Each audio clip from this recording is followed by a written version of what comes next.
As die flow, ons doen het vir die Here, man.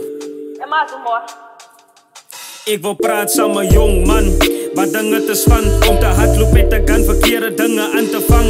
Sy voel sy is die man, wanneer sy loop met jou span, maar wanneer sy alleen is, dan is dit trane wat val. Sy voel sy kan nie meer nie, van jou gewete pla. Nou hou sy alles binne, wys sy uit die van sy's bang, oor wat jou braase gaan sê en wat hulle gaan maak, as sy die gang verlaat. Nou voel sy vasgevang, is nog nie te laat.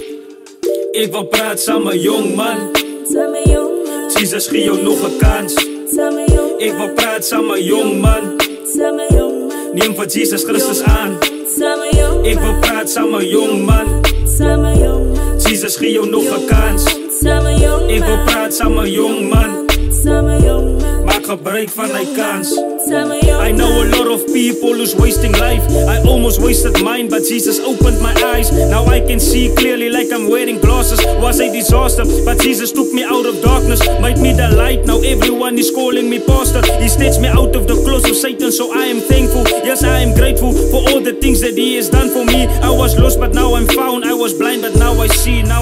Ek wil praat saam met 'n jong man, Jesus gee jou nog 'n kans.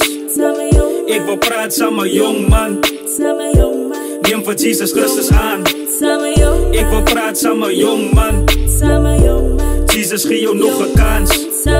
Ek wil praat saam met 'n jong man, maak gebruik van my kans. Ek wil praat saam met 'n jong man, Jong man, praat saam met 'n jong man, praat saam met 'n jong man. Ek wil praat saam